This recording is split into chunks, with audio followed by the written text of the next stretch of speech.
लाख पत्नी हो, पति हो, मित्र हो, परिजन हो, फिर भी तुम होते तो अकेले ही हो। अकेलेपन को इतने जल्दी मिटा देने का कोई उपाय नहीं। इतने सस्ते में अकेलापन जाता होता तो आदमी सुखी हो गया होता।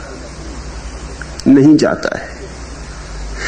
अक्सर तो ऐसा होता है कि भीड़ तुम्हें और भी अकेला कर जाती।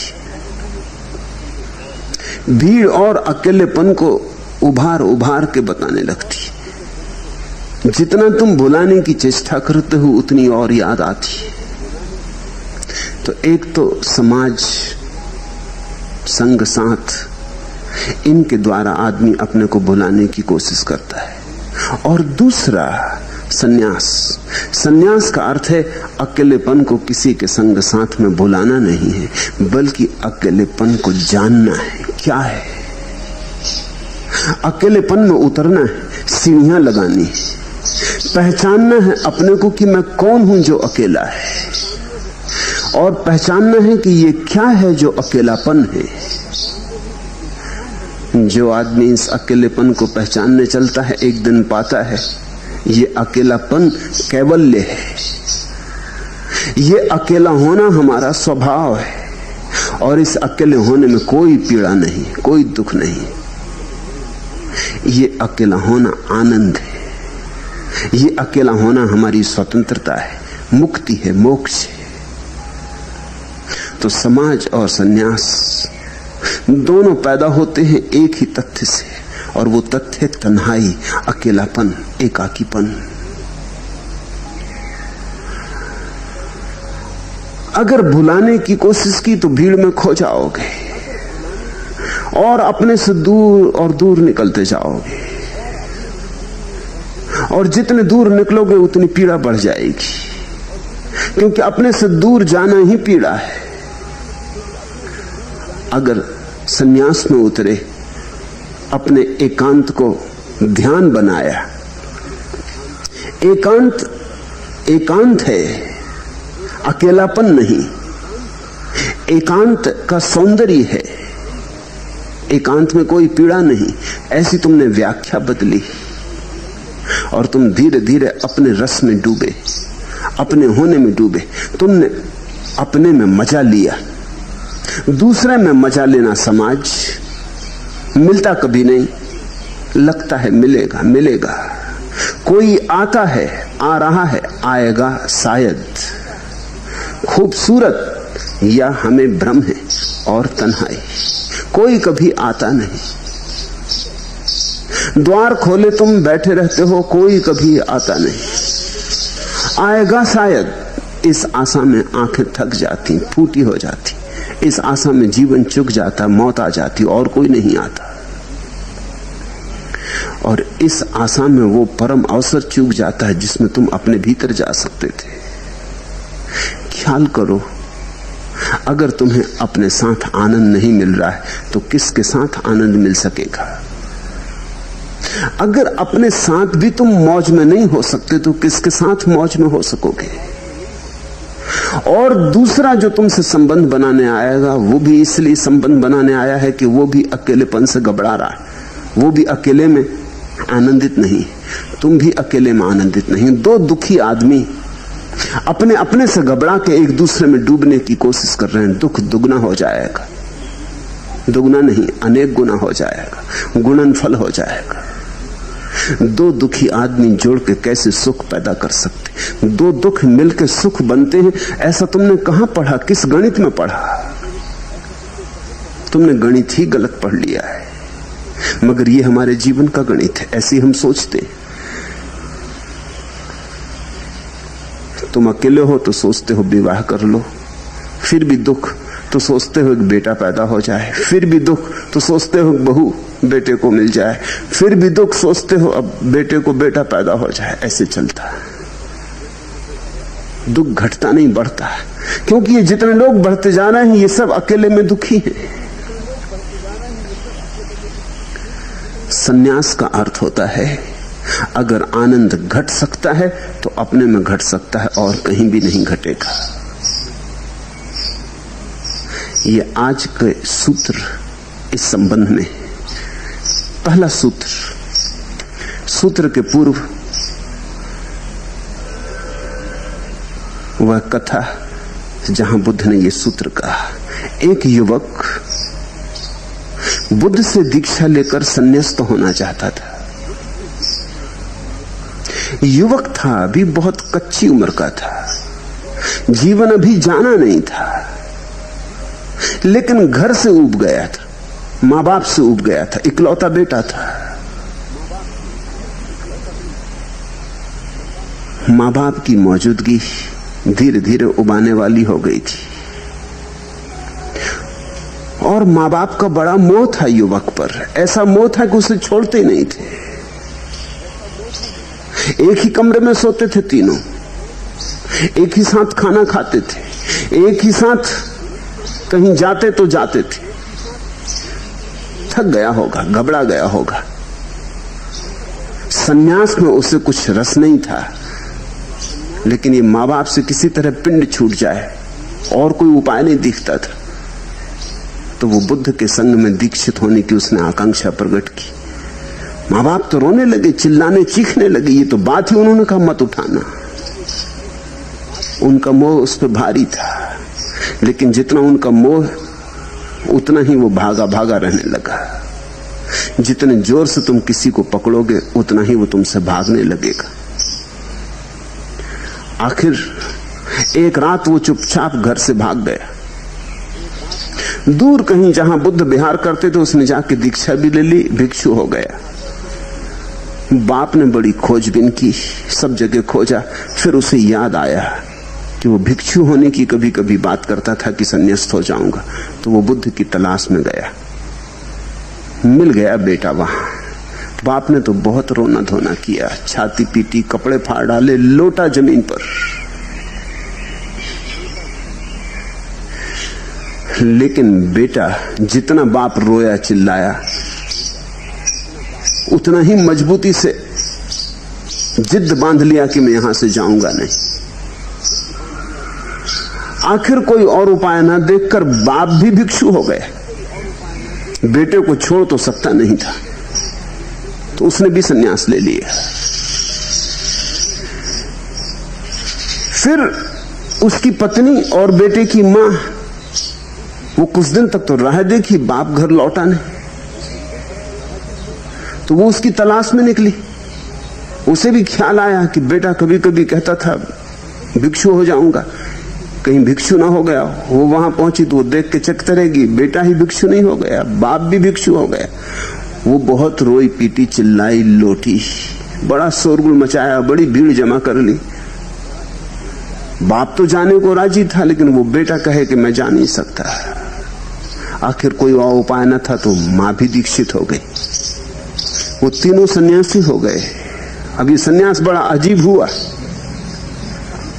बेटे को सन्यास में कोई रस न था, घर में विरस था। बाप को तो सन्यास से कुछ लेने देना नहीं था, वो बेटे का साथ नहीं छोड़ सकता था, और स्वभावतः पत्नी कहां जाए। तो वो भी संन्यास्त हो गई थी।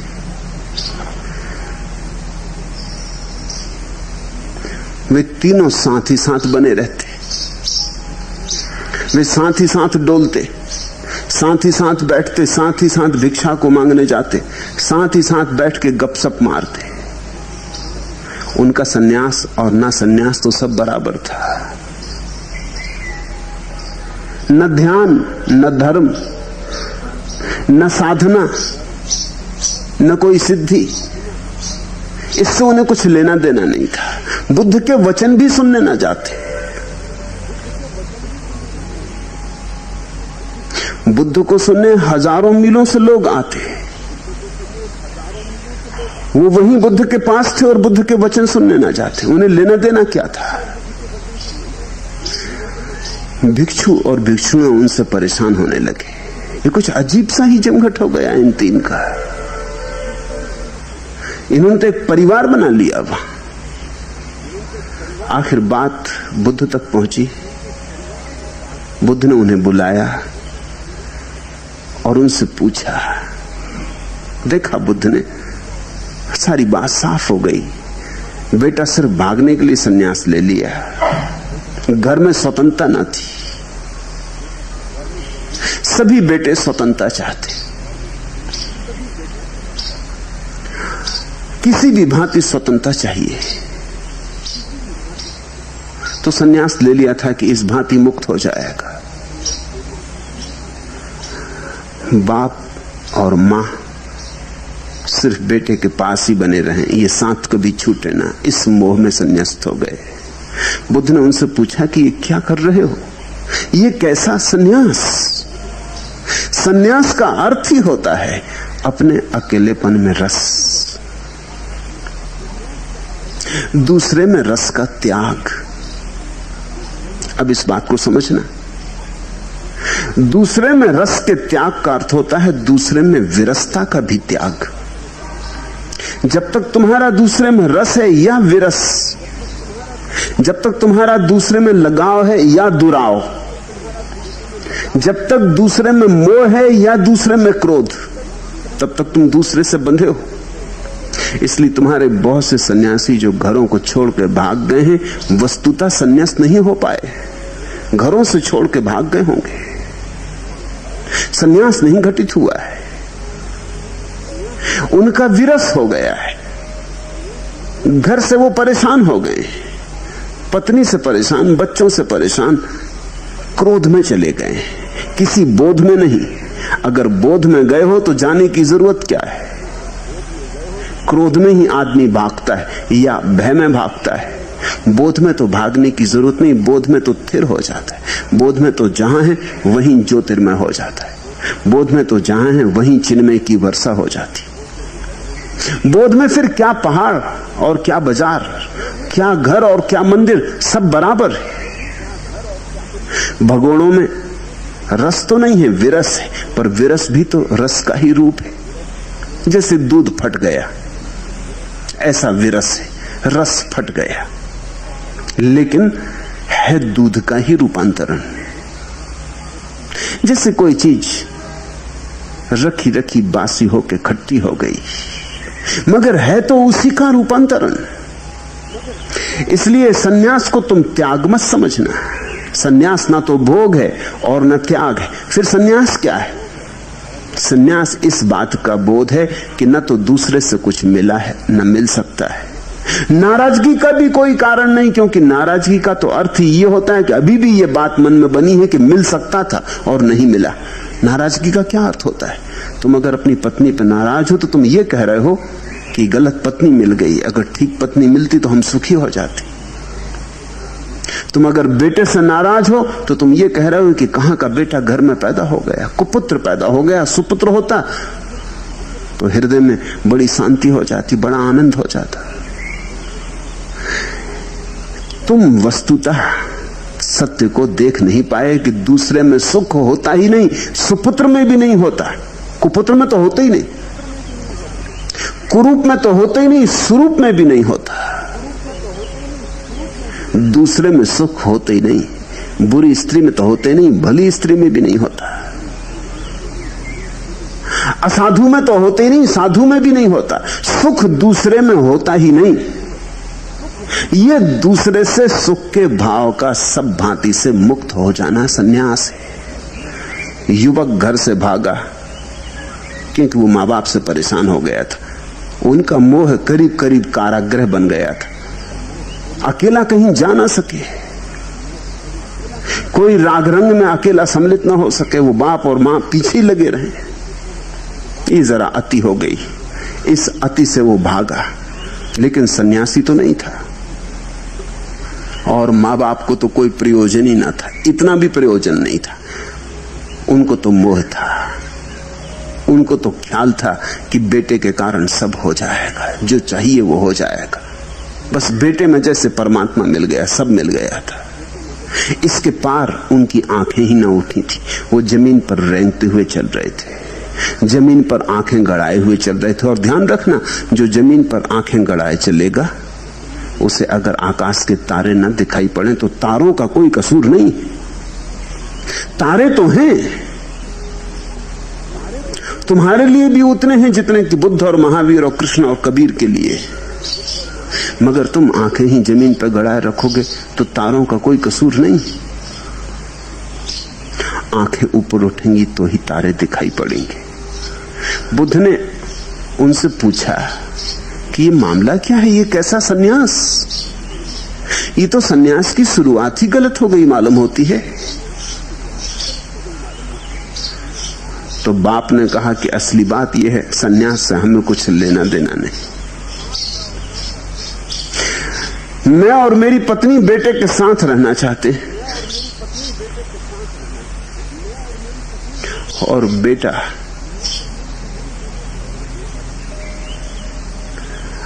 भागता है, भगोड़ा है, बचना चाहता है, खराब होना चाहता है, बुरे संग में पड़ जाएगा, बिगड़ जाएगा। तो हमें इसे बचाने के लिए इसके पीछे रहते, और ये बुरे संग में पड़ना चाहता है। बूढ़े बाप ने कहा कि आप तो जानते हैं जवानी कैसी होती, ये कहीं बिगड़ न जाए इसलिए हम पीछे लगे, और ये बिगड़ने के लिए आतुर है, तो ये भागता है। न इसे सन्यास से कुछ लेना देना है, न हमें कुछ लेना देना है। हम तीनों एक साथ ही रहें, इसलिए हमने सन्यास ले लिया है। हम अलग अलग नहीं रह सकते। तब भगवान ने कहा, प्रिय का अदर्शन और अप्रिय का दर्शन दुखकर है, इसलिए किसी को प्रिय या अप्रिय नहीं करना चाहिए। और दुख का मूल ही यही है कि दूसरे से मिलेगा, दूसरे से आशा, दूसरे से संभावना, सारे दुख का मूल है। फिर नहीं मिलता तो क्रोध आता है, फिर नहीं मिलता तो क्षोभ पैदा होता है। जहां मोह है वहां मोह भंग पर क्षोभ पैदा होता है। तब बुद्ध ने ये पहली 3 गाथाएं कही। ये गाथाएं अपूर्व हैं। अयोगे युंज मत्तानम योगास्मिच अयोजनम अत्तम हित्वा पियग्गाही पिहे तत्तानु योगिनम। अयोग कर्म में लगा हुआ, योग कर्म में न लगने वाला तथा श्रेय को छोड़कर प्रिय को ग्रहण करने वाला मनुष्य आत्मानुयोगी पुरुष की ईर्ष्या करे। पहली गाथा। बुद्ध कहते हैं जो अयोग कर्म में लगा है और योग कर्म में नहीं लगा है, स्वभावतः जब तुम्हारी ऊर्जा अयोग में लगी होगी तो योग में कैसे लगेगी? अयोग से छूटेगी तो योग में लगेगी। गलत दिशा में जाता आदमी एक ही साथ ठीक दिशा में तो नहीं जा सकता। जो गलत दिशा में जा रहा है वो ठीक दिशा में तो नहीं जा सकता, और जिसे ठीक दिशा में जाना है उसे गलत दिशा में जाना बंद करना होगा। अयोग कर्म में लगा हुआ और योग कर्म में न लगने वाला तथा श्रेय को छोड़कर प्रिय को ग्रहण करने वाला मनुष्य आत्मन योगी पुरुष की स्पृहा करे। ये 2 बातें श्रेय और प्रेय समझने की हैं। प्रेय का अर्थ होता है जो प्रिय है मुझे उसे पालूं, लेकिन अभी तुम अंधेरे में खड़े हो। तुम्हें जो प्रिय भी लगता है वो भी तुम्हारे अंधेरे की ही उपज है। अभी तुम रुग्ण हो, तुम्हें जो प्रिय भी लगता है वो भी तुम्हारे रोग का ही हिस्सा है। अभी तुम अंधे हो, वो जो तुम्हें प्रिय भी लगता है वो तुम्हारे अंधेपन से ही पैदा हो रहा है। इसलिए प्रेम में अगर लग गए, प्रिय में अगर लग गए तो भटकते ही चले जाओगे। पहले श्रेय को साधो। श्रेय का अर्थ होता है स्वयं को रूपांतरित करो। जिस आदमी की आंखें जमीन पर गड़ी हैं वो अगर चुनाव भी कर ले कि कौन सी चीज प्रिय है, तो भी चीज तो जमीन की ही रहेगी। चलो कंकड़ पत्थर नहीं बीनेगा तो हीरे जवाहरात बीन लेगा, लेकिन हीरे जवाहरात भी वस्तुतः तो कंकड़ पत्थर है। हीरे जवाहरात तो हमने उन्हें बना दिया। अगर आदमी ना हो तो कौन हीरा है और कौन पत्थर है? आदमी के कारण कुछ पत्थर हीरे हो गए, मगर आदमी हट जाए तो सब पत्थर है, हीरा भी पत्थर है, पत्थर भी पत्थर है, उनमें कोई फर्क ना रहेगा। हीरों को पता ही नहीं है कि वो हीरे, और पता हो जाए तो आदमी पे वे बहुत हंसे, क्योंकि वे जानते हैं कि पत्थर ही है।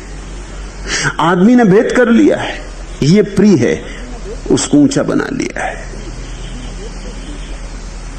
लेकिन इस तरह अगर प्रेय का कोई चुनाव करता रहे, जमीन पर आंख गड़ाए, तो चांद तारों को कभी भी ना पा सकेगा।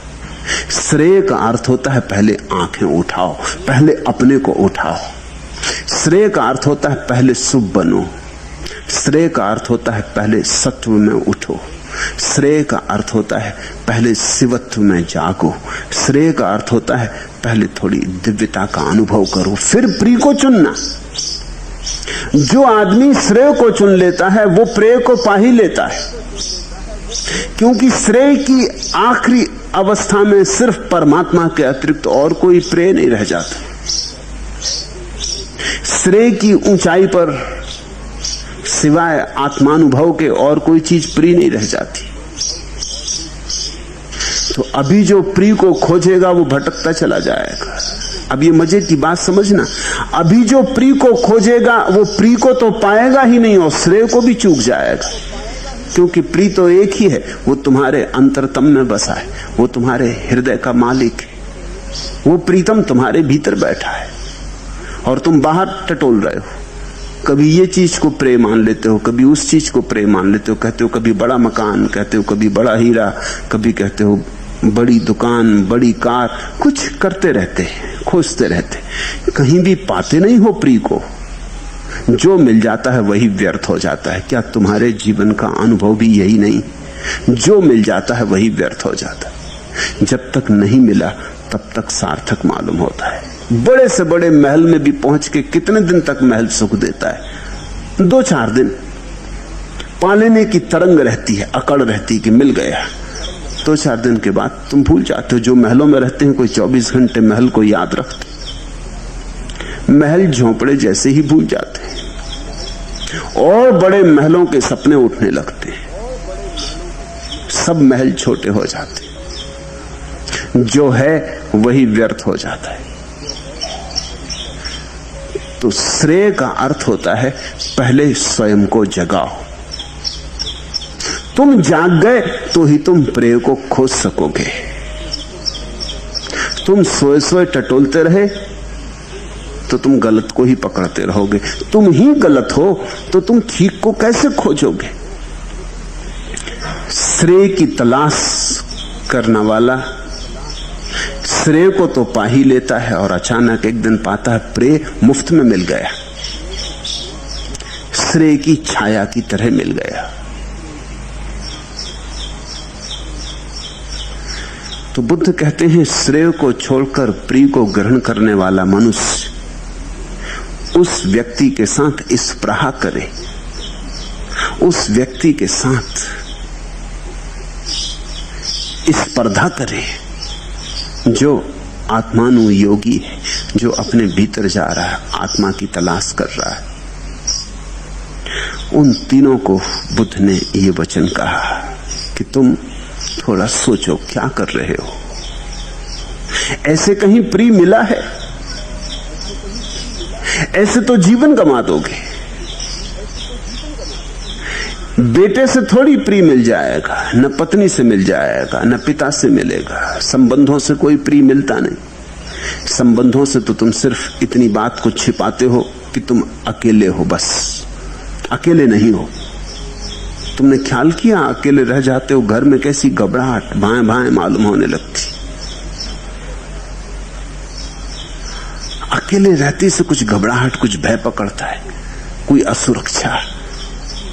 अब कोई भी नहीं है, संगी साथी नहीं, और जिनको तुम संगी साथी कहते हो वो भी क्या है? उनके होने से भी क्या हो गया है? कुछ भी नहीं हो गया, मगर एक बात बनी रहती, शोरगुल बना रहता है, भीड़ भाड़ बनी रहती। भीड़ भाड़ और शोरगुल में तुम अपने को भूले रहते हो। दिन भर की आपाधापी, रात आके गिर जाते बिस्तर पर थके मांदे, सुबह उठ के फिर चल पड़ते हो। ऐसे भूले रहते हो, ऐसे याद नहीं आता कि क्या गमा रहे हो। ऐसे ख्याल में नहीं आता कि क्या खो रहे हो। ये सारी दौड़ धूप एक तरह की शराब है जो तुम्हें अपने से वंचित रखती। बुद्ध ने कहा इस बात को ख्याल में लो, श्रेय को पकड़ो, प्रेय को छोड़ो, और अगर तुमसे अभी ये ना हो सके तो कम से कम जिन्होंने प्रेय को छोड़ दिया और श्रेय की यात्रा पर निकले उनसे इस प्रहा तो करो। यहां इतने भिक्षु हैं, बुद्ध ने कहा होगा, जो श्रेय की यात्रा पर निकले। इनकी शांति तो देखो, मुझे तो देखो, बुद्ध ने कहा होगा, सुसुखम वत, जरा मेरे सुख को देखो, मेरी तरफ आंखें उठाओ। ये मेरे आनंद का जो शिखर खड़ा हुआ है, इस पे जरा आंखें गड़ाओ।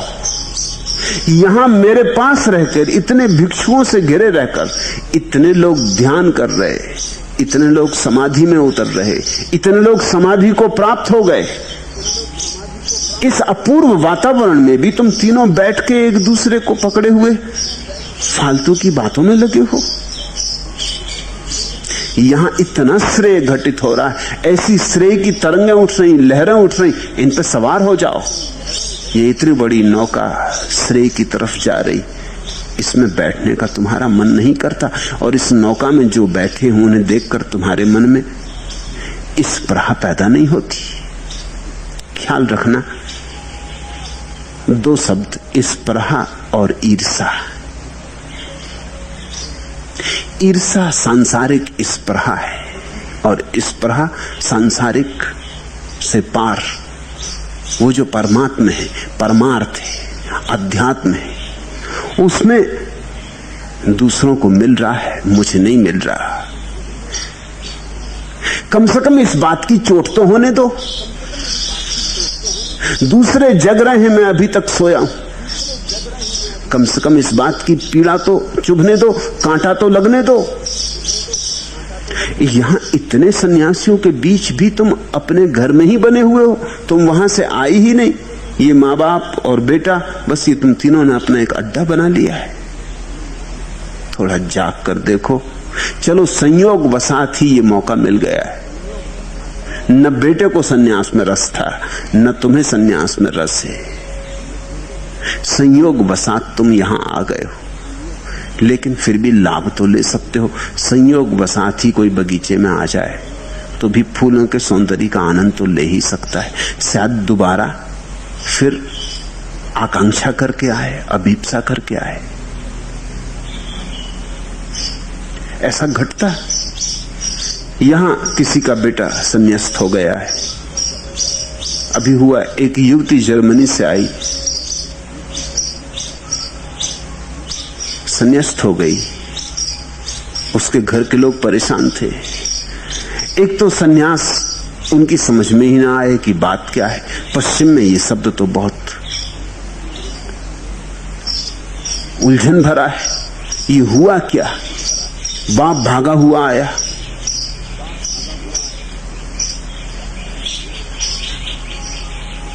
चार दिन यहां अपनी बेटी को समझाता बुझाता रहा, लेकिन बेटी जाने को राजी न हुई। तो फिर वो बेटी को लेके मेरे पास आया। सोचा शायद मैं समझा दूंगा।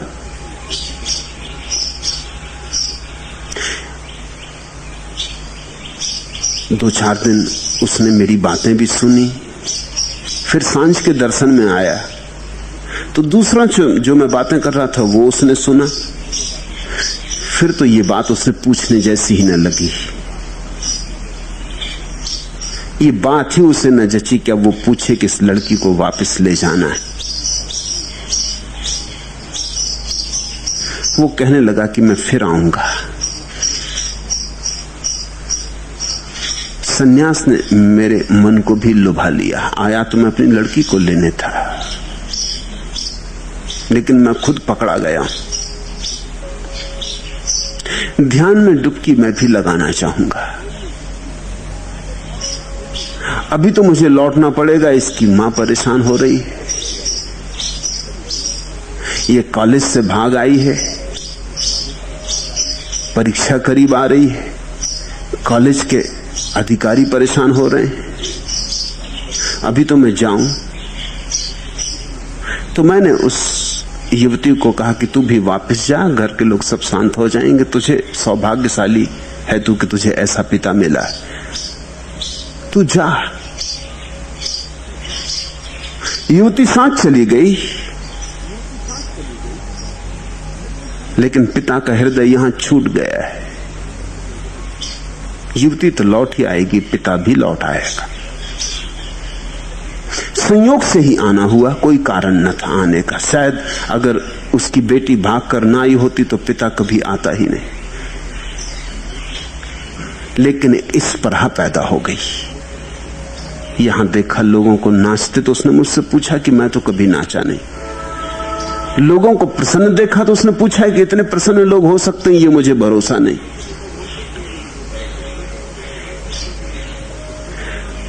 संयोग से आया हुआ आदमी भी कभी कभी नाव में सवार हो जाता है, समझदारी हो तो।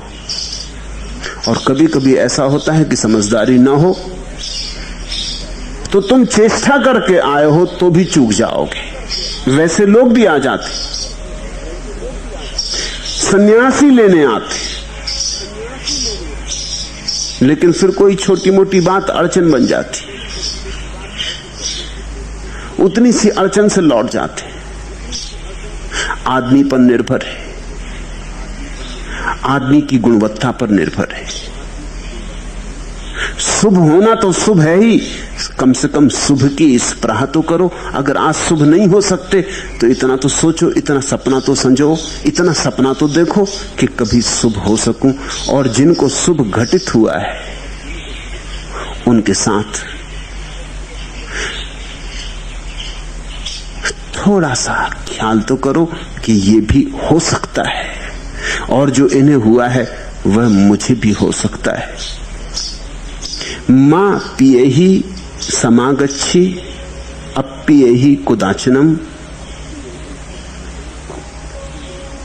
पियानम अदसनम दुखम अप्पियांच दंसनम। प्रियों का संग ना करे, बुद्ध ने कहा, ना कभी अप्रियों का ही संग करे। प्रियों का न देखना दुखद है और अप्रियों का देखना दुखद है। बुद्ध ने कहा दुख के दो कारण हैं। प्रिय से मिलन ना हो तो दुख होता है, अप्रिय से मिलन हो जाए तो दुख होता है। प्रिय छूट जाए तो दुख हो जाता है, अप्रिय मिल जाए तो दुख हो जाता है। लेकिन दुख का मूल कारण तो यही है कि तुमने प्रेम का संबंध बनाया। दोनों प्रेम के संबंध हैं, प्रिय का और अप्रिय का। और कभी कभी ऐसा होता है कि दोनों बातें एक के साथ ही घट जाएंगी। तुमने कभी देखा बचपन का बिछड़ा हुआ मित्र वापस आ गया मिलने, बड़े तुम खुश हुए, गले से लगा लिया, उठा लिया। एक दिन खुशी रही, वो घर टिकी गया बोरिया बिस्तर जमा के। दूसरे दिन जरा बेचैनी होने लगी, तीसरे दिन पत्नी नाराज होने लगी कि हटाओ भी, ये कहां के आदमी को बिठा रखा है। चौथे दिन बच्चे भी परेशान होने लगे। पांचवें दिन तुम भी प्रार्थना करने लगे भगवान से कि अब इन सज्जन को विदा करो।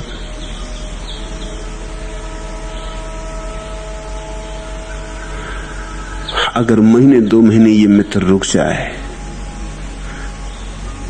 और फिर तुम सफल हो जाओ इसको विदा करवाने में, तो तुम जितने प्रसन्न होगे उतने प्रसन्न तुम इसके मिलने पर भी नहीं हुए थे। ये वही का वही है, कुछ फर्क नहीं पड़ा, तुम वही के वही हो, ये मित्र भी वही का वही है। लेकिन क्या हो गया, एक ही संबंध प्रेम का अप्रेम का भी बन जाता है। प्रेम और अप्रेम एक ही सिक्के के दो पहलू, और बुद्ध कहता दोनों से दुख मिलता है। प्रिय बिछड़े तो दुख होता है, और बिछड़ना तो होगा ही, क्योंकि यहां मौत सबको अलग कर देगी। जन्म के पहले हम सब अलग थे, जन्म ने इकट्ठा कर दिया, मौत अलग कर देगी। नदी नाव संयोग, राह पर चलते यात्री मिल गए, तीर्थ यात्रा को गए थे, राह पर बातचीत हो गई, मिल गए, संबंध बन गया, फिर बिछड़ जाएंगे। सांझ को पक्षी एक वृक्ष पर आकर बैठ गए, मिलन हो गया, रात भर साथ रहेगा डेरा, सुबह फिर उड़ जाएंगे। जन्म ने मिला दिया है, मृत्यु फिर विदा कर देगी, तो विदा तो होना ही होगा, आज नहीं कल। फिर और बहुत से कारण हैं जिनने मिला दिया है। कोई स्त्री सुंदर है, उसके सौंदर्य के कारण तुम प्रेम में पड़ गए हो, लेकिन सौंदर्य टिकता थोड़ी, थोड़े दिनों बाद सौंदर्य तिरोहित हो जाएगा। मुल्ला नसरुद्दीन की पत्नी उससे पूछ रही थी कि क्या मैं बूढ़ी हो जाऊंगी तब भी तुम मुझे प्रेम करोगे? मुल्ला पहले तो अखबार पढ़ रहा था, तो उसने ठीक से सुना नहीं, उसने टालने को कहा हाँ जरूर, क्यों नहीं। तब उसे ख्याल आया कि वो क्या कह रहा है, तो उसने पूछा कि तुम अपनी मां जैसी तो नहीं लगने लगोगी? अन्यथा मैं पहले से कह देता हूं कि फिर मुझसे न हो सकेगा प्रेम इत्यादि।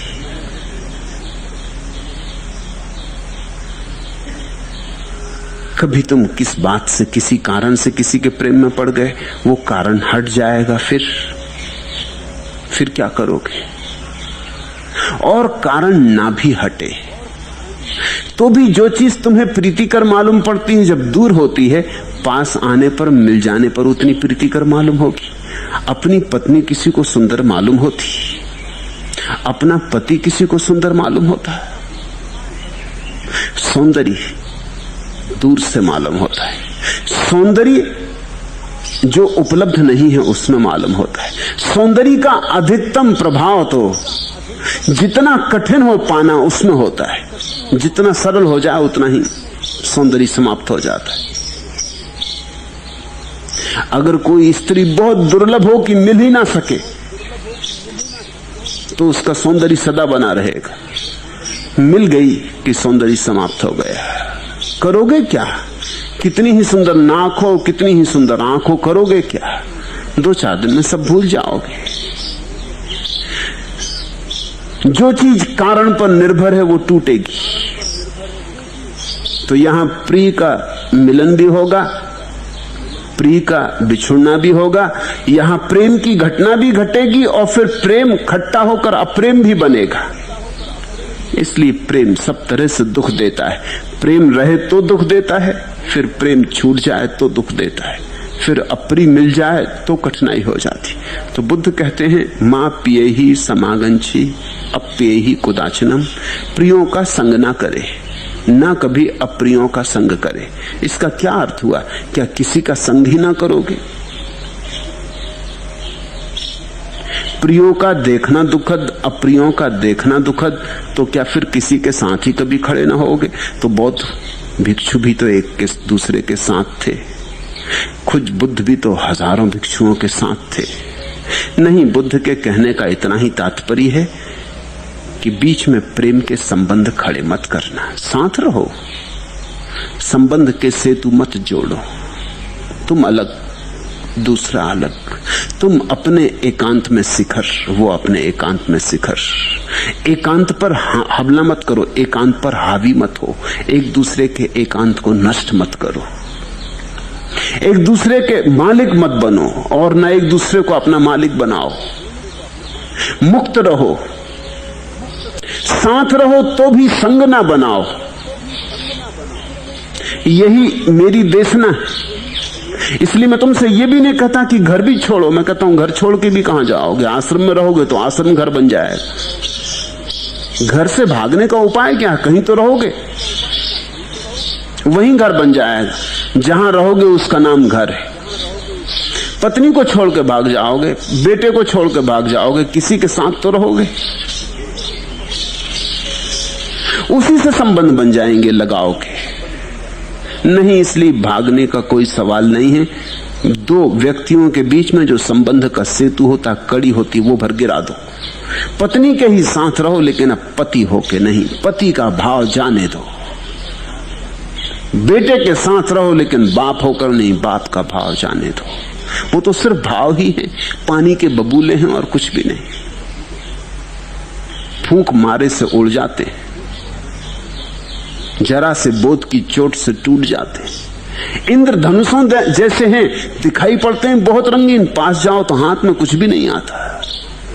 इन बबूलों को गिर जाने दो, रहो साथ मगर संग ना बनाओ। साथ रहो और अगर संग ना बने तो न फिर दुख होता है।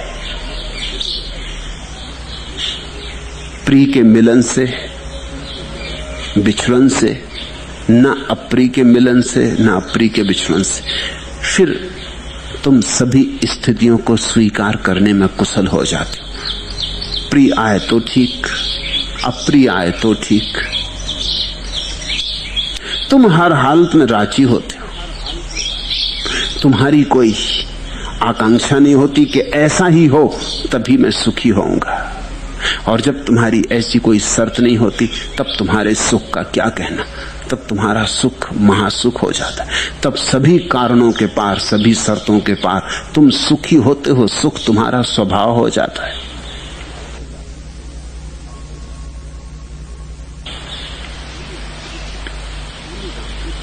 स्वामी रामतीर्थ सदा कहा करते थे, यूनान के बहुत बड़े वैज्ञानिक आर्किमिडीज ने कहा था कि यदि मुझे कोई स्थिर आधार, खड़े होने को स्थल मिल जाए तो मैं दुनिया को हिला सकता हूं। आर्किमिडीज कहता था कि अगर मुझे कुछ ऐसा एक छोटा सा बिंदु भी मिल जाए जो स्थिर है, स्थिर बिंदु जो हिलता नहीं, तो मैं उस पर खड़े होकर सारी दुनिया को हिला सकता हूं। किंतु वो बेचारा ऐसा स्थिर बिंदु ना पा सका, क्योंकि संसार में ऐसा कोई स्थिर बिंदु है ही नहीं। स्थिर बिंदु तुम्हारे भीतर है, बाहर नहीं। वह है तुम्हारी आत्मा। उसे पकड़ो और सारा संसार तुम चलाने लगोगे। अभी तो संसार तुम्हें चलाता है, अभी तो तुम परिस्थितियों के दास हो। अभी तो जरा सी बात बाहर घटती है और तुम कब जाते हो। अभी तो कोई भी चीज तुम्हें सुखी और दुखी कर जाती है, अभी तुम अपने मालिक नहीं हो। तो स्वामी रामतीर्थ कहते थे, और ठीक कहते थे, कि अगर तुम बाहर कोई ऐसा स्थिर बिंदु खोजने चले हो तो कहीं भी ना मिलेगा। ऐसी खोज का नाम ही संसार है। बाहर कोई स्थिर बिंदु मिल जाए जिसमें सुरक्षा हो, जहां मैं विश्राम कर सकूं। नहीं, ऐसा कोई स्थिर बिंदु है ही नहीं बाहर। लेकिन भीतर एक स्थिर बिंदु है जहां तुम परम विश्राम को उपलब्ध हो सकते हो, और जहां पहुंचे गए व्यक्ति को कोई कभी डिगा नहीं सकता। और जहां पहुंचा हुआ व्यक्ति चाहे तो उसके इशारे से सारी दुनिया कपती। वास्तव में कर्ता भी तुम ही हो और कर्म भी तुम ही आत्मा हो और तुम ही नाम मात्र अनात्मा हो। तुम ही सुंदर गुलाब हो और प्रेमी बुलबुल भी तुम ही हो। तुम फूल हो और भौरा भी तुम। हर एक चीज तुम हो। भूत और प्रेत, देवता और देवदूत, पापी और महात्मा, सब तुम ही हो। यह है सन्यास का मार्ग। इस बात को जानना कि मेरा संसार मेरे भीतर है, यह है सन्यास का मार्ग। इस बात को जानना कि मेरा सुख मेरे बाहर है, यह है संसार का मार्ग। अपना केंद्र अपने से बाहर मत बनाओ, ऐसा करने से तुम गिर पड़ोगे। अपना पूर्ण विश्वास अपने में जगाओ, अपने केंद्र में बने रहो, फिर तुम्हें कोई भी चीज हिला ना सकेगी। जब बुद्ध कह रहे हैं कि संग साथ में बहुत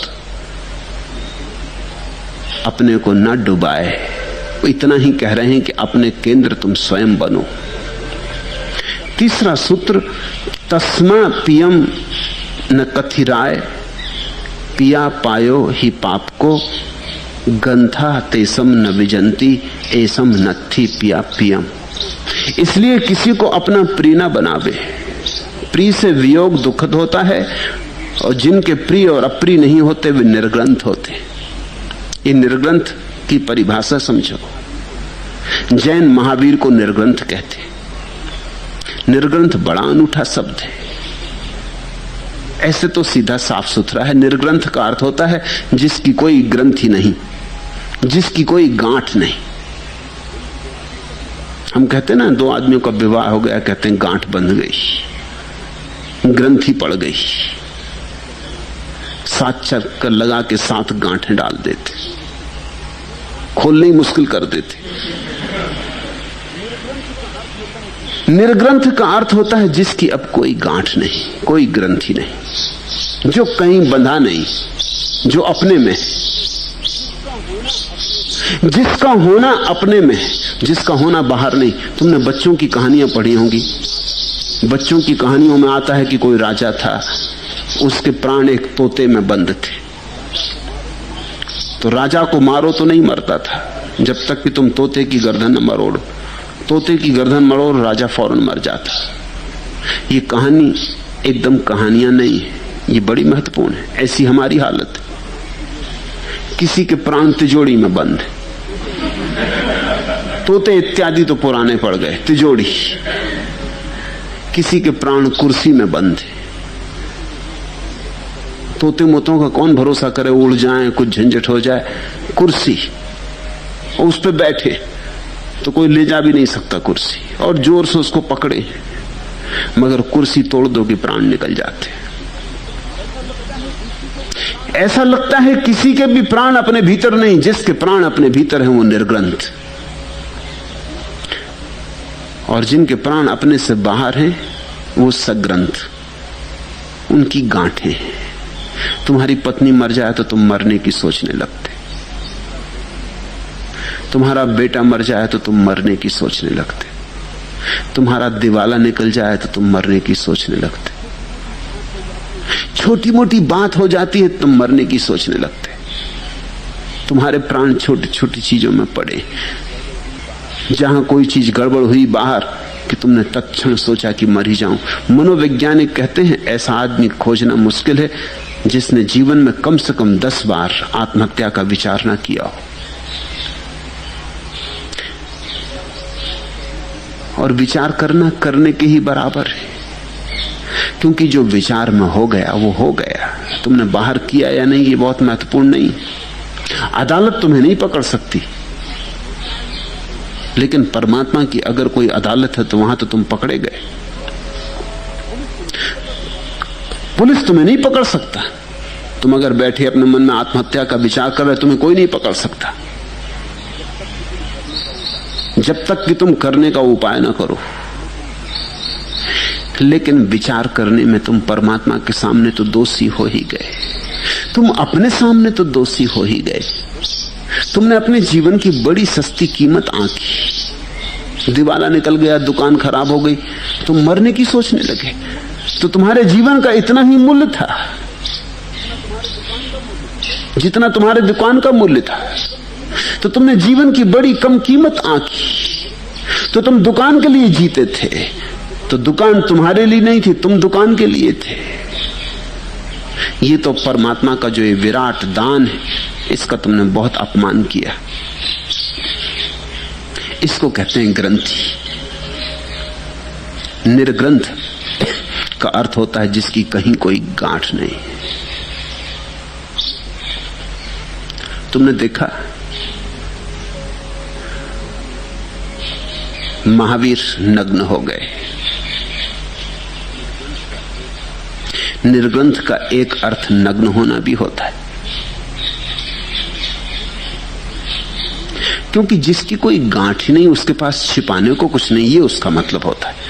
गांठ ही हम छिपाते, किसी को पता ना चल जाए गांठ कहां है, नहीं तो लोग गांठ पर चोट करने लगेंगे। एक छोटे बच्चे को अस्पताल में लाया गया, उसके हाथ में चोट लग गई थी।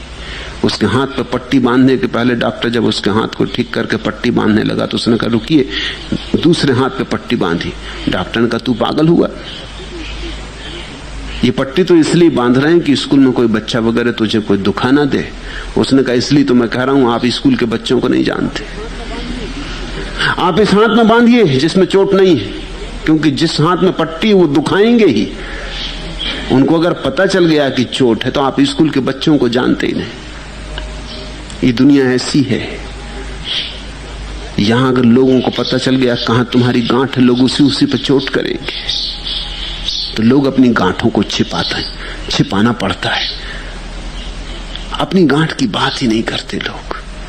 किसी को पता नहीं चलना चाहिए, नहीं तो ये दुष्ट चारों तरफ लोग हैं, ये मजा लेंगे, ये बार बार तुम्हारी बटन दबाने लगेंगे और तुम्हारी गांठ दुखेगी। इनको बहुत आनंद आएगा, सताने में लोगों का रस है। मेरे गांव में एक आदमी को लोग सीताराम कह के चिढ़ाते थे। बस सीताराम कोई कह दे कि वो एकदम बिगड़ जाए, डंडा उठा लें, पत्थर मारने लगे। वो कृष्ण भक्त थे और सीताराम के बिल्कुल विरोधी थे। ये जब लोगों को पता चल गया तो उनका गांव में निकलना ही मुश्किल। उनको मैं देखूं कि वो अपने घर से निकल के नदी तक स्नान करने गए हैं, फासला मुश्किल से 2 मिनट का है, उसमें उनको कभी घंटा लग जाए। नदी में नहा रहे हैं और बीच में कोई ने चिल्ला दिया कि सीताराम, कि वो बाहर निकल आए। उनको नहाना वहाना फिर खत्म हो गई बात। मैंने एक दिन उनको कहा कि ऐसे तुम बड़ी मुश्किल में पड़ जाओगे। तो उन्होंने कहा क्या करूं, मुश्किल में तो मैं हूं ही, आपके पास कोई रास्ता है? मैंने कहा ऐसा करो तुम खुद ही सीताराम कहने लगो। उन्होंने कहा इससे क्या होगा? मैंने कहा तुम 7 दिन मेरा प्रयोग करके देखो, जो कोई दिखाई पड़े कहो सीताराम। कोई सीताराम कहे तो तुम और जोर से कहो सीताराम, और कहो ठीक बेटा, और जोर से कहे सीताराम। उन्होंने कहा इससे होगा क्या? मैंने कहा तुम 7 दिन करके देखो। 7 दिन में गांव सन्नाटा हो गया, कोई उनसे सीताराम ना कहे। सार क्या रहा, गांठ ही हाथ के बाहर हो गई। वो जो गांठ थी वो ये थी कि वो सीताराम में चिढ़ते थे, सीताराम में उन पर चोट लगती थी। जब ये खुद ही आदमी सीताराम कहने लगा तो अब क्या सार है? वो मेरे पास आए और बोले कि बात गजब की है, काम कर गई। अब तो मैं निकलता हूं तलाश में, मुझे भी मजा आने लगा है कि कोई कह दे सीताराम, मगर कोई कहते ही नहीं। जो लोग पहले चिढ़ाते थे वो ऐसा आंख बचा के निकल जाते हैं, गली कूचे में से निकल जाते। नदी पे मैं नहाता रहता हूं, कोई नहीं कहता सीताराम। जैसे ही तुम्हें लोगों को तुम्हारी गांठ पता चल जाए, लोग सताने लगते हैं, वही करने लगते। महावीर नग्न हो गए, इसका अर्थ इतना ही है कि जब कोई गांठ न रही तो अब छिपाने को कुछ न रहा, निर्ग्रंथ हो गए, छोटे बच्चे की भांति खड़े हो गए। गंथा तेसम न विजंती, जो न प्रेम के संबंध बनाता न अप्रेम के, न मित्र बनाता न शत्रु, उसकी सारी ग्रंथियां गल जाती। अब तुम समझो, जीसस कहते हैं शत्रु को भी मित्र मानो। बात ऊंची कहते, मगर इतनी ऊंची नहीं जितनी बुद्ध की बात है। क्यों? क्योंकि जीसस कहते हैं शत्रु को भी मित्र मानो, लेकिन अगर तुम अभी मित्रता मानते हो तो शत्रुता से छूट ना सकोगे। क्योंकि मित्रता का अर्थ ही क्या होता है? मित्रता अर्थहीन है अगर शत्रुता ना हो। अगर कोई आदमी कहे कि सभी मेरे मित्र हैं, तो इसका मतलब यह हुआ कि कोई मित्र नहीं है। मित्रता का अर्थ ही तब होता है जब कोई शत्रु भी हो। अगर तुम कहते हो सभी मेरे मित्र हैं तो कोई मित्र नहीं है। अगर तुम कहते हो मैं सभी को प्रेम करता हूं, तो इसका साफ मतलब हुआ तुम किसी को प्रेम नहीं करते। क्योंकि प्रेम का मतलब होता है चुनाव। अगर कोई स्त्री तुमसे पूछे कि क्या आप मुझे प्रेम करते हो, और तुम कहो कि जरूर करता हूं क्योंकि मैं तो सभी को प्रेम करता हूं, तो वो स्त्री तुमसे प्रसन्न होगी, वो कहेगी रास्ता पकड़ो। सभी को प्रेम करने वाले आदमी से क्या लेना देना? तुम कुछ ऐसी बात कहो कि तुम्ही को प्रेम करता हूं और तुम्ही को प्रेम करूंगा, और सदा तुम्ही को किया, जन्म जन्म से तुम्ही को खोज रहा था और अब जन्म जन्म तक तुम्हारे साथ ही रहूंगा। ये संबंध शाश्वत है, अब ये कभी छूटेगा नहीं। हमको एक दूसरे को भगवान ने एक दूसरे के लिए ही बनाया है। तब स्त्री प्रसन्न होती, तब लगता है कि तुमने विशिष्टता दी। अगर तुम कहो सभी मित्र तो तुम्हारे मित्र नाराज हो जाएंगे, शत्रुओं की तो छोड़ो, मित्र कहने लगेंगे तो फिर मतलब भी क्या हुआ? जीसस कहते हैं शत्रुओं को मित्र बना लो। बुद्ध कहते हैं शत्रु और मित्र दोनों साथ साथ हैं। जब तक तुम शत्रु मानते हो तभी तक मित्र हैं, जब तक तुम मित्र मानते हो तब तक शत्रु भी रहेंगे। दोनों को जाने दो। ये संबंध ही विदा करो। ये संबंध ही ठीक नहीं। इस संबंध से गांठें बनती हैं, गांठें दुख देती हैं।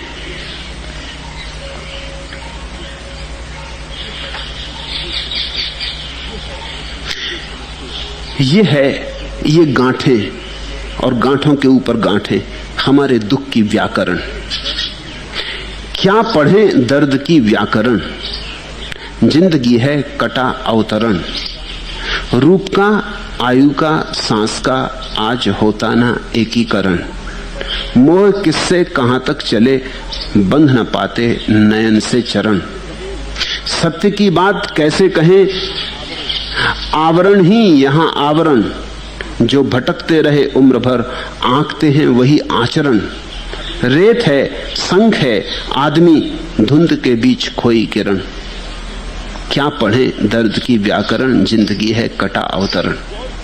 यहां अगर तुम जिंदगी को गौर से देखो तो तुम दर्द का व्याकरण समझ जाओगे कि क्या है। गांठें बनाना, और हम गांठें बनाने में बड़े कुशल हैं। हम बड़ी जल्दी गांठें बनाते हैं। हमारी एक ही कुशलता है कि हम गांठें निर्मित कर लेते हैं, जल्दी से निर्मित कर लेते हैं, और फिर तकलीफ पाते हैं, फिर पीड़ा पाते हैं। ऐसे धीरे धीरे हमारे पूरे प्राण गांठों से भर जाते हैं। जगह जगह पीड़ा होने लगती, जगह जगह दर्द होने लगता है।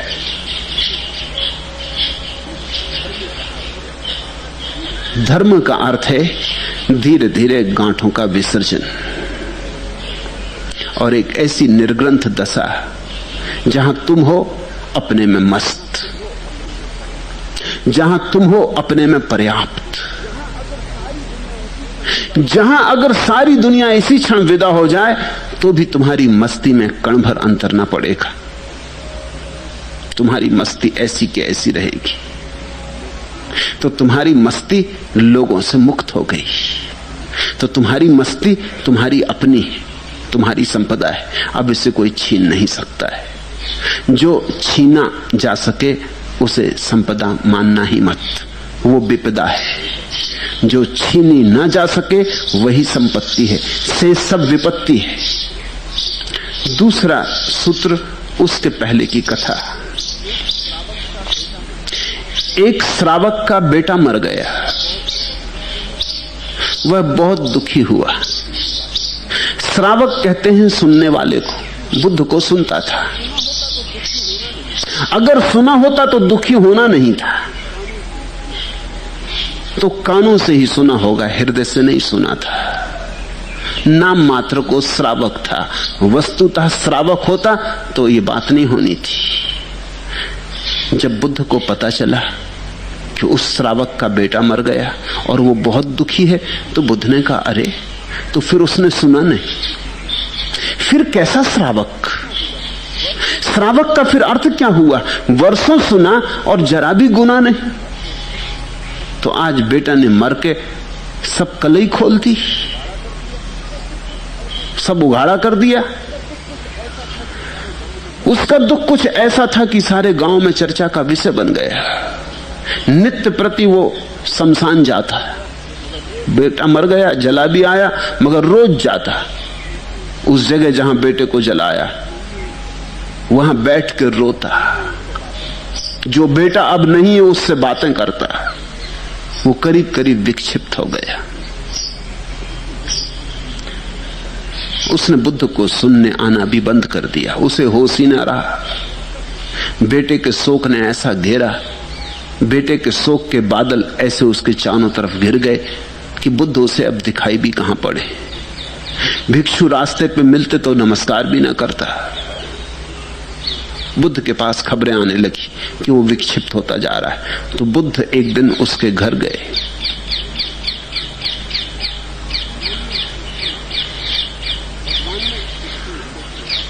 भगवान ने उससे उसके शोक का कारण पूछा। उपासक, क्यों शोक कर रहे हो? वह बोला, भंते, पुत्र की मृत्यु से दुखी हो रहा हूं। जैसे श्रावक शब्द का अर्थ होता है जो सुनता है, वैसे उपासक का अर्थ होता है जो गुरु के पास बैठता है। उप आसन, जो पास में आसन लगाता है। मगर पास में आसन लगाने से भी कुछ नहीं होता। अगर गुरु की तरंगों में तरंगित न हुए तो पास कितना ही आसन लगा लो, शरीर ही पास होगा, आत्मा तो दूर की दूर रह जाएगी। कितना ही सुनो, अगर कानों पर चोट पड़ती रही, तुम सुनते रहे, क्योंकि तुम बहरे नहीं हो इसलिए सुनोगे तो ही, लेकिन बात तो भीतर गई कि नहीं, इस पर ही सब निर्भर करेगा। तो ना तो वो उपासक था, ना वो श्रावक था। फिर भी वर्षों तक बुद्ध के पास आया था तो उनकी करुणा उन्हें खींच ले गई। उससे पूछा, क्यों शोक कर रहे हो? तो उसने कहा, बनते पुत्र की मृत्यु से दुखी हो रहा हूं। क्या आपको पता नहीं चला? क्या आपने सुना नहीं कि मेरा बेटा मर गया है, एकमात्र इकलौता बेटा, मेरी बुढ़ापे की वही तो लकड़ी था, मेरे बुढ़ापे की वही तो आंख था, मेरे बुढ़ापे का वही तो सहारा था। वो तत्क्षण छाती पीट पीट के रोने लगा। बुद्ध ने उससे कहा, मरण धर्म ही मरा है। जो मरता है वही मरा है, जो नहीं मरता वो नहीं मरा है। जो मरता ही आज नहीं कल, कल नहीं परसों, वही मरा है। कुछ अनहोना नहीं हो गया है। तो तूने नष्ट होने वाले से राग बांध लिया था। अमृत को खोज, बुद्ध ने कहा। फिर से गौर से देख, बेटे के भीतर जो मरण धर्मा था वही मरा है। तो मरण धर्मा तो मरेगा ही। जो अमरण धर्मा था, जो अमृत था, जो नहीं मरता है, जो शाश्वत है, सनातन है, तूने उससे जरा भी पहचान न की। और तू भी मरेगा, तो जल्दी कर, अपने भीतर ही पहचान कर ले। नहीं तो कहीं तू भी ये ना सोचते रहना कि तू देह है, शरीर है, मन है, नहीं तो फिर तड़फेगा। इस अवसर को चूक मत। इस मौके को ध्यान का एक उपाय बना ले। अपने को पहचानने की कोशिश कर। तेरे भीतर भी वह है जो कभी नहीं मरता है। उसको पहचानते ही तू बेटे के भीतर भी जो कभी नहीं मरता उसको पहचान लेगा। और दुख के पार होने का एक ही उपाय है कि मृत्यु के पार हमें कुछ दिखाई पड़ जाए, अन्यथा हम दुख से कभी मुक्त नहीं हो सकते। फिर बुद्ध ने कहा, नष्ट हो जाने वाला ही नष्ट हुआ, मरने वाला ही मरा। उपासक, किसी को प्रिय बनाओगे तो शोक और भय उत्पन्न होता ही है। अशोक होना है तो प्रिय न बनाओ, अप्रिय न बनाओ। राग के संबंध न जोड़ो। जीवन को बोध में लगाओ, राग में नहीं। जागने में लगाओ, निद्रा और तंद्रा में नहीं। ऐसी परिस्थिति में बुद्ध ने ये सूत्र कहे, पीतो जायते शोको, पीतो जायते भयम, पीतो विप्रमुत्तस्य नत्थि शोको कुतो भयम। प्रिय से शोक उत्पन्न होता है, प्रिय से भय उत्पन्न होता है। प्रिय से मुक्त पुरुष को शोक नहीं है, फिर भय कहां। तणहाय जायते शोको, तणहाय जायते भयम, तणहाय विप्रमुत्तस्य नत्थि शोको कुतो भयम। तृष्णा से शोक उत्पन्न होता है, तृष्णा से भय उत्पन्न होता है। तृष्णा से मुक्त हुए पुरुष को शोक नहीं है, फिर भय कहां। जीवन में दुख और भय एक साथ जुड़े। जिस चीज से हमें भय उत्पन्न होता है उसी से हमें शोक उत्पन्न होता है। जैसे मृत्यु हमें भयभीत करती, तो मृत्यु से ही हमें शोक उत्पन्न होता है। और जब तक मृत्यु हमें भयभीत करती तब तक मृत्यु से शोक उत्पन्न होता रहेगा। आज बेटा मरा है, कल बेटी मरेगी, परसों पत्नी मरेगी, नरसों तुम भी मरोगे। और हर बार दुख घना होगा, दुख घना होगा। रोज रोज दुख घना होता जाता है। छोटे बच्चे जीवन में कुछ और क्या कर पाते हैं, सिर्फ दुख की परतें इकट्ठी करते चले जाते हैं और बूढ़े होते जाते हैं। जैसे जैसे दुख पे परतें जमती जाती हैं वैसे वैसे आदमी बूढ़ा होता जाता है। कोरे कागज की तरह आते हैं छोटे बच्चे और फिर लकीरों पे लकीरें दुख की लिखी जाती। हमारा जीवन दुख की एक कथा है। हम ये दुख कैसे लिखते? सारे दुखों के मूल में मृत्यु है। जहां भी हमें मृत्यु का भय लगता है वहीं समझ लेना कि अभी हम दुख की सीमा के भीतर हैं। जिस दिन तुम ये जान लोगे कि तुम्हारे भीतर कुछ है जो मृत्यु नहीं मिटा सकेगी, चिता नहीं जला सकेगी, जिसे शस्त्र छेद नहीं पाते, कृष्ण ने कहा है नैनम छिदंती शस्त्राणी ना हम दहती पावका, और जिसे अग्नि नहीं जलाती और जिसे शस्त्र नहीं छेदते, जब तक तुम उसे न जान लोगे तब तक भय, और जब तक भय तब तक शोक। तो बुद्ध ने कहा खोज अमृत को, और अमृत की खोज में जाना हो तो प्रेय से हटो, श्रेय की तलाश करो। प्रिय से शोक उत्पन्न होता है। बुद्ध ये कह रहे हैं कि बेटे की मृत्यु के कारण ही तू दुखी नहीं है, तूने उसे बेटा माना इसलिए दुखी। इस बात को समझना। मैंने सुना है एक घर में आग लगी, घर का मालिक रोने लगा, चिल्लाने लगा, छाती पीटने लगा। जीवन भर की कमाई जली जाती थी, भयंकर लपटें थी, बुझने का कोई उपाय न था। तभी एक आदमी भाग आया, उसने कहा तुम व्यर्थ रो रहे हो, कल सांझ मैंने तुम्हारे बेटे को बात करते सुना, मकान उसने बेच दिया है। वो आदमी बोला सच? उसके आते बहते आंसू सूख गए। मकान अब भी जल रहा है मगर अब अपना नहीं है। तो बात खत्म हो गई। लेकिन तभी बेटा भागा हुआ आया, उसने कहा कि बात ही चली थी, बयाना भी नहीं हुआ है, सौदा तो टूट ही गया समझो। फिर बाप रोने लगा। अभी भी मकान वही का वही है, लेकिन अब फिर अपना हो गया। जैसे ही कोई चीज मेरी होती वैसी ही पीड़ा, और जैसी ही मेरी नहीं रही बात समाप्त हो गई। तुम्हारा बेटा मर जाए तो तुम दुखी हो रहे हो, मृत्यु के कारण नहीं, मेरा था। तुम बेटे को जला के घर लौटो और घर तुम्हें कुछ ऐसे कागज पत्तर मिल जाएं जिनसे पता चले कि तुम्हारी पत्नी ने तुमसे धोखा किया था, ये बेटा तुम्हारा था ही नहीं, बस सब मामला खत्म। न केवल मामला खत्म, तुम पत्नी को मारने को उतारू हो जाओ। ये बेटे की मौत तो एक तरफ, ये तो बात ही तुम तो सोचने लगो अच्छा ही हुआ, ये झंझट में थी।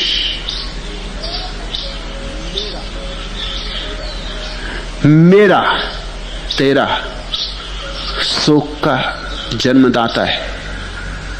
तो बुद्ध ने कहा प्रिय से शोक उत्पन्न होता है, प्रिय से भय उत्पन्न होता है। प्रिय से मुक्त पुरुष को शोक नहीं, फिर भय कहां? एक दूसरे के पीछे चलती हैं चीजें। मेरा की गांठ बांध ली प्रेय की तलाश में, फिर कहीं गांठ खुल न जाए तो भय पैदा होता है, फिर कहीं गांठ खुल जाए तो दुख पैदा होता है। एक दूसरे के पीछे चीजें चलती। तुम एक कदम गलत दिशा में उठाओ, दूसरा कदम अपने आप उठ जाता है। मैंने सुना है एक धर्मात्मा यहूदी गृहस्थ का नियम था कि हर शुक्रवार को शाम को वे किसी भिक्षुक को सब्बात बिताने के लिए अपने घर लाते थे।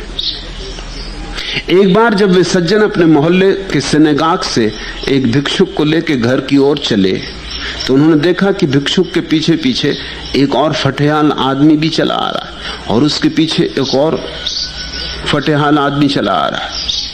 गृहस्थ ने उस आदमी के बारे में भिक्षु से पूछा तो भिक्षु ने कहा महाशय वो मेरा दामाद है और मैं उसका पालन पोषण करता हूं, खुद भिखारी हैं, वो उनके दामाद आ रहे हैं पीछे से और उनके पीछे कौन चले आ रहे हैं? वो बोला कि मेरे दामाद का बेटा है, उसके पालन पोषण का जिम्मा उसके ऊपर है। ऐसी कतारें बनती। तुम एक को बुला के लाए तो तुम एक को बुला के नहीं लाए, एक के पीछे दूसरा आता होगा, दूसरे के पीछे तीसरा आता होगा। तुमने एक को बुलाने के लिए द्वार खोला कि तुमने सारे संसार को बुला लिया। तुमने एक कदम उठाया गलत दिशा में कि 1000 कदम उठ गए। तो बुद्ध कहते हैं प्रिय मत बनाना, तो फिर भय भी ना होगा, शोक भी ना होगा। और अगर प्रिय ना बनाया तो जो ऊर्जा प्रेय की दिशा में जाती थी वो श्रेय की दिशा में जाएगी, और तुम जो अमृत के पार है उसका अनुभव कर सकोगे। अमृत का स्वाद तुम्हारे कंठ में आ जाए, फिर कैसा भय, फिर कैसा शोक।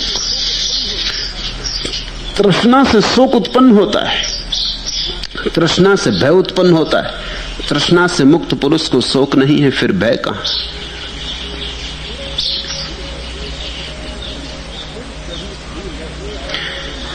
सिर चढ़ी धूल है शायद तुम्हें मालूम न हो, एक हंसी भूल है शायद तुम्हें मालूम न हो।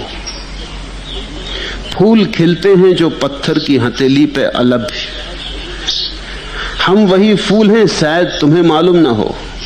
तुम तो सागर हो, बरसती हैं घटाएं तुम पर, तृष्णा लबकूल है शायद तुम्हें मालूम न हो।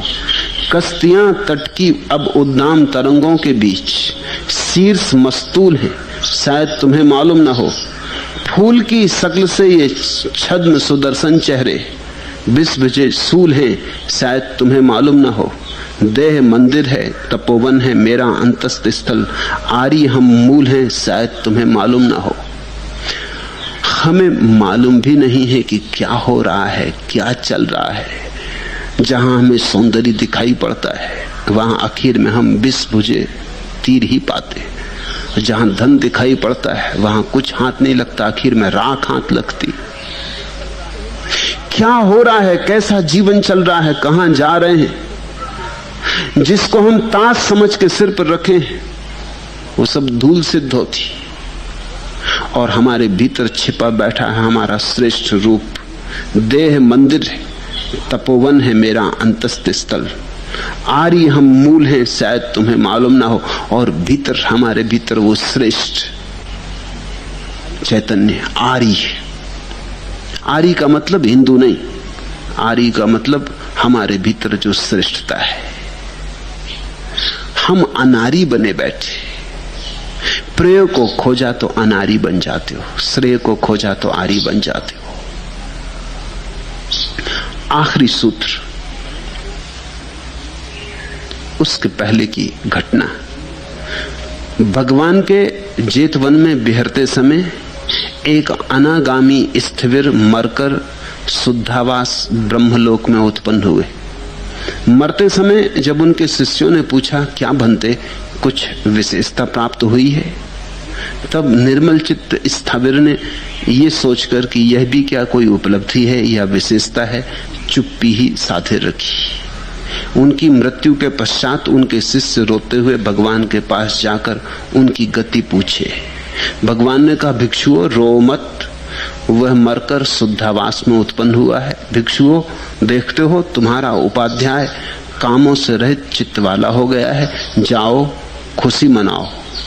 तब शिष्यों ने कहा, पर उन्होंने मरते समय चुप्पी क्यों साधे रखी? हमने तो पूछा था, उन्होंने बताया क्यों नहीं? भगवान ने कहा, इसीलिए भिक्षुओं, इसीलिए क्योंकि निर्मल चित्त को उपलब्धि का भाव नहीं होता है। और तब उन्होंने यह गाथा कही। यह घटना महत्वपूर्ण है। अनागामी का अर्थ होता है बौद्ध परिभाषा में जो दोबारा ना आएगा, अब फिर ना आएगा, जिसका आगमन समाप्त हुआ। ये परम उपलब्धि है। संसार में फिर ना आने का अर्थ है पक गए। संसार से जो सीखना था सीख लिया, और संसार में जो होना था हो गए। अब दोबारा आने की कोई जरूरत ना रही। अनागामी आखिरी फल है, श्रोतापत्ति पहला फल। ध्यान की धारा में उतरना पहला कदम, अनागामी हो जाना तो सागर में गिर गई सरिता, मिलन हो गया सत्य से। अनागामी होकर कोई मरे तो ये परम घटना है, ये परम उपलब्धि है। भगवान के जेतमन में विहार करते समय एक अनागामी स्थिविर, एक वृद्ध भिक्षु मरकर शुद्धावास ब्रह्मलोक में उत्पन्न हुए।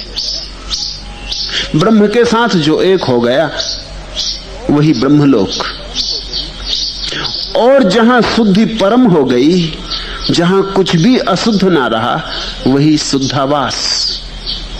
मरते समय उनके शिष्यों ने पूछा क्या बनते? कुछ विशेषता प्राप्त हुई है। अब बुद्ध के शिष्यों में जैसे जैसे शिष्य वृद्ध हो जाते थे, योग्य हो जाते थे, समाधिस्थ हो जाते थे, तो बुद्ध उनको भेजते थे दूर दूर औरों तक संदेश पहुंचाने को। तो बुद्ध के जीते ही बुद्ध के बहुत से शिष्यों के भी शिष्य थे, क्योंकि ये वृद्ध समाधिस्थ पुरुष दूर दूर जाकर बुद्ध की खबर ले जाते। अनेक लोग इनसे दीक्षित होते। ये उपाध्याय कहलाते थे। ये बुद्ध की तरफ इशारा करते थे, ये शिक्षण देते थे कि कैसे बुद्ध में लीन हो जाओ, लेकिन ये बीच का सेतु बनते थे। तो ये जो स्थिविर वृद्ध भिक्षु की मृत्यु हुई, उनके शिष्यों ने उनसे जाकर पूछा, बनते कुछ विशेषता प्राप्त हुई? आप तो जा रहे हैं, हमें तो बता तो जाएं कम से कम कि कौन सी घटना घटी है आपके जीवन में, अंतरतम में इस समय क्या घट रहा है, आप क्या पाकर जा रहे हैं, आपकी क्या संपदा है, आप क्या होंगे, कहां पैदा होंगे कि नहीं पैदा होंगे, लौटेंगे अब कि नहीं लौटेंगे, हमें कुछ कह जाएं। बात बड़ी मीठी है। निर्मल चित्त स्थिविर ने यह सोचकर कि यह भी क्या कोई उपलब्धि है या विशेषता है, चुप्पी ही साधे रखी। उपलब्धि तो अहंकार की ही भाषा है। जब तुम कहते हो ये मैंने पा लिया, तो पाने से भी मैं ही मजबूत होता है।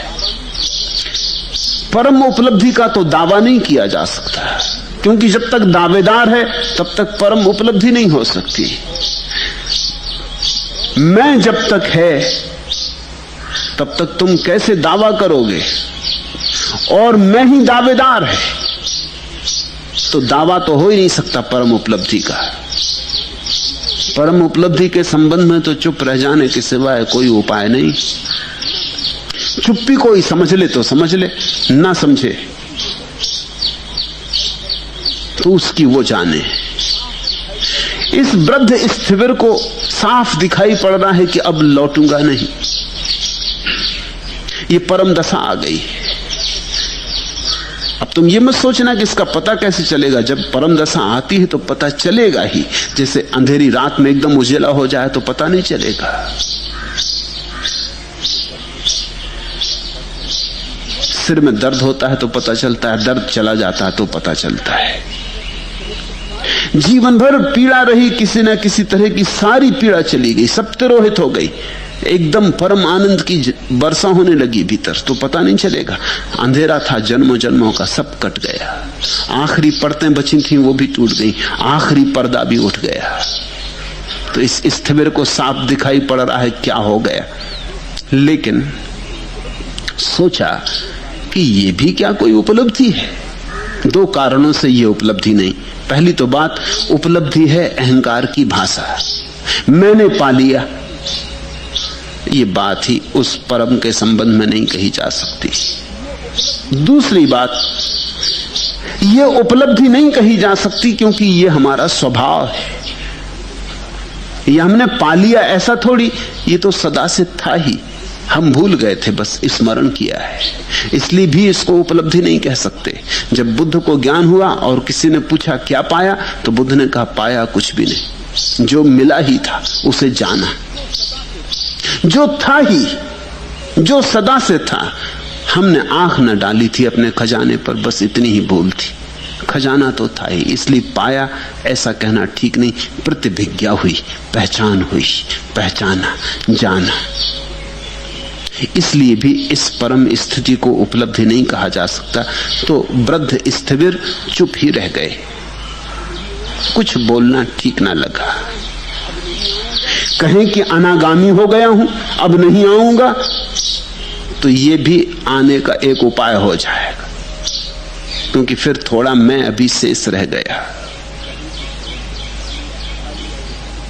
कहें कि बहुत कुछ पा लिया जो पाना था, तो भी अज्ञान की ही घोषणा होगी। उपनिषद कहते हैं जो कहे मैंने जान लिया, जानना कि नहीं जानता है। सुकरात ने कहा है कि जब मैंने जाना तो जाना कि मैं कुछ भी नहीं जानता हूं। तो ये वृद्ध स्थिर चुप रह गया, लेकिन चुप्पी को तो बहुत कम लोग समझ सकते हैं। शब्दों को ही कम लोग समझ पाते हैं, चुप्पी को तो कौन समझेगा। कहो कहो तब नहीं सुन पाते, तो बिना कही बात तो कौन सुनेगा। भिक्षु तो बड़े उदास हो गए, और गुरु ऐसे ही मर रहा, खाली हाथ, कुछ भी नहीं बता रहा कि कुछ मिला कि नहीं मिला। चित्त में बड़ी तकलीफ भी हुई होगी। मौत की तो तकलीफ हुई ही हुई, गुरु मर रहा है, साथ में ये भी तकलीफ हुई होगी कि ऐसे आदमी के शिष्य होकर हमको क्या होगा। ये तो मर गए और कुछ बिना पाए मर गए, और हम इनके पीछे भटक रहे हैं, हम व्यर्थ ही परेशान हो रहे हैं। तो वो बुद्ध के पास गए। उनका रोना दो कारणों से था। एक तो गुरु मर गया, लेकिन उससे भी बड़ा कारण ये था कि हम भी किसके चक्कर में पड़े रहे, कुछ इसको मिला ही नहीं था। भगवान ने कहा, भिक्षुओं रो मत, तुम्हारा गुरु शुद्धावास में उत्पन्न हुआ है, परम शुद्धि में जागा है। भिक्षुओं देखते हो तुम्हारा उपाध्याय कामों से रहित चित्त वाला हो गया। अब उसकी कोई कामना नहीं बची, इसलिए लौटेगा नहीं। कामना लौटा लाती, कामना बार बार खींच लेती, कामना नीचे उतारती। कामना ही अधोगमन है। तुम्हारा गुरु ऊर्ध्वगामी हो गया है, वो मुक्त हो गया पृथ्वी से। अब पृथ्वी में कोई कशिश उसे खींचने वाली नहीं बची। अब वो उठता ही जाएगा शुद्धावास में। जैनों के पास इसके लिए प्रतीक है, जैसे कि कोई लकड़ी के टुकड़े को मिट्टी से खूब लीप पोत के पानी में डाल दे, तो मिट्टी के वजन के कारण लकड़ी का टुकड़ा डूब जाएगा। फिर पानी की धार आती रहेगी, जाती रहेगी, मिट्टी गलती रहेगी, बहती रहेगी। एक घड़ी आएगी कि सारी मिट्टी बह जाएगी, फिर लकड़ी का टुकड़ा उठेगा, पानी की सतह पे आके तैर जाएगा।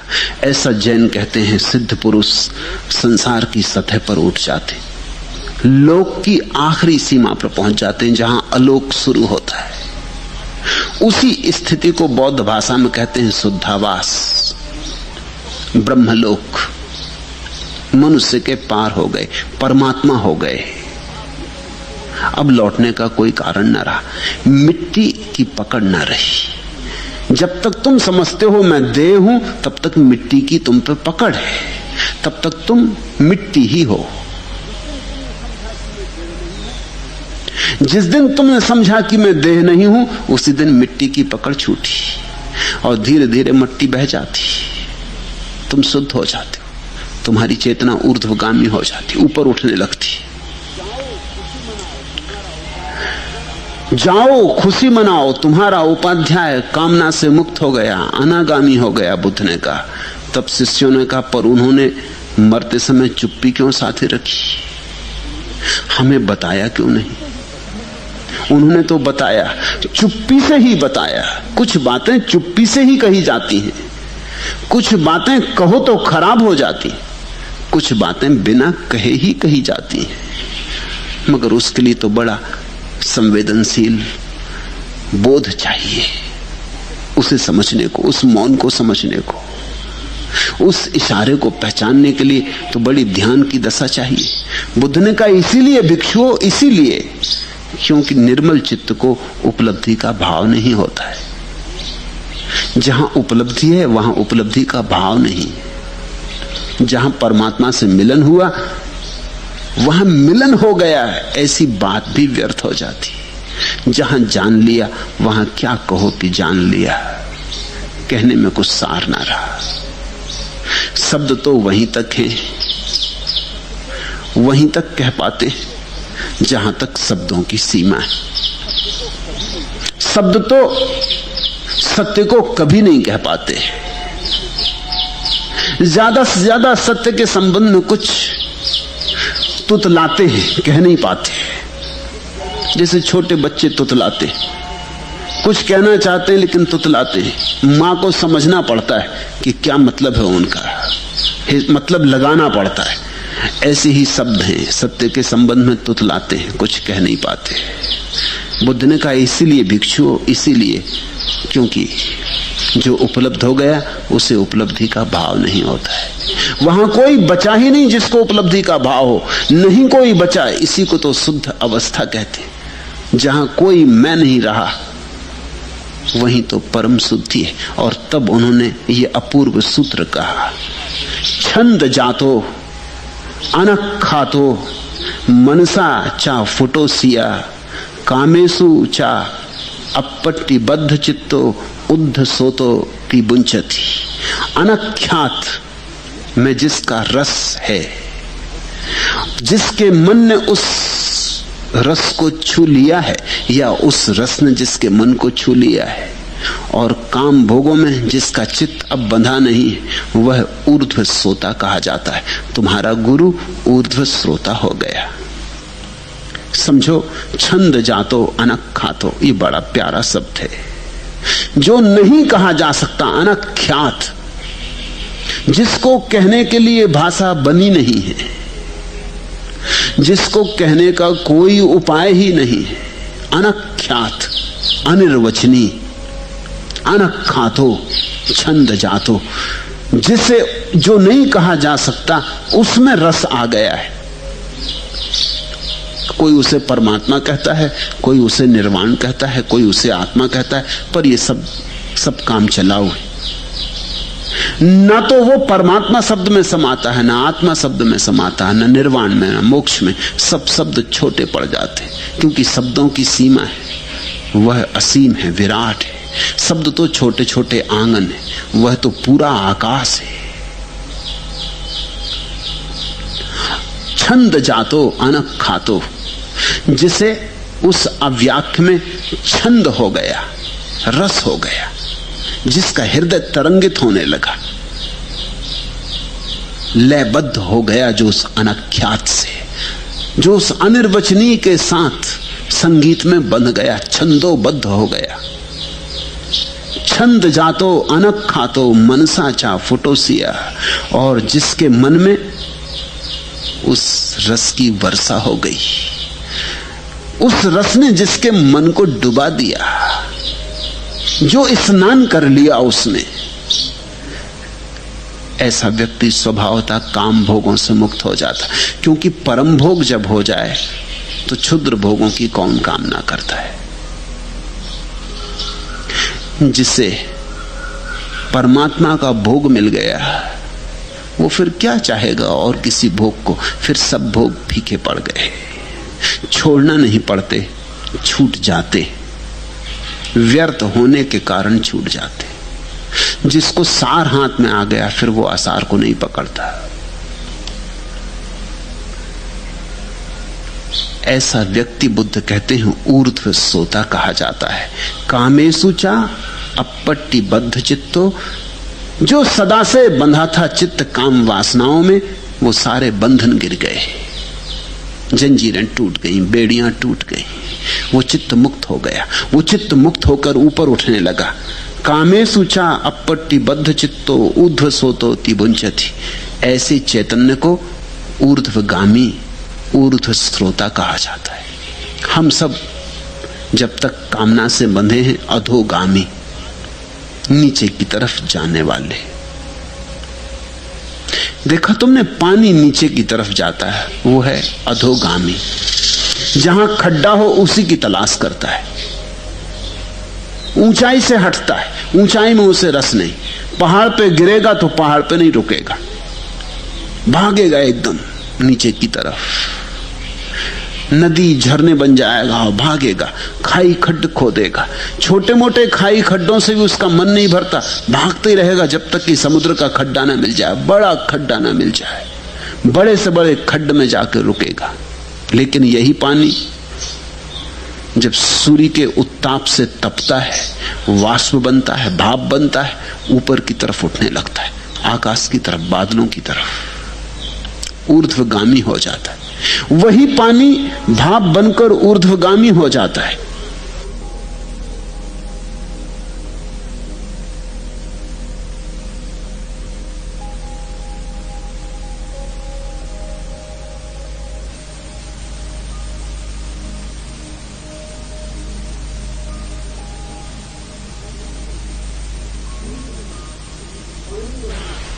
पानी वही है, पानी बनकर अधोगामी हो जाता है।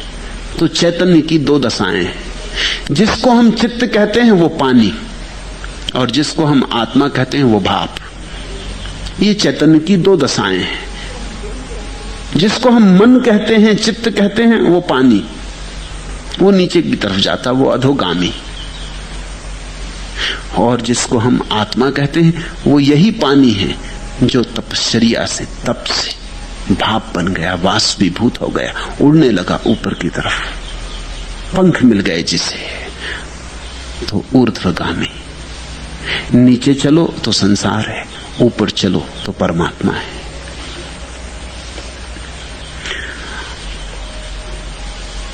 छंद जातो अनक खातो, इस अव्याख्य में जिसको रस आ गया, जो नाचने लगा मग्न होकर, वह फिर नहीं लौटता। जो मयूर हो गया फिर नहीं लौटता।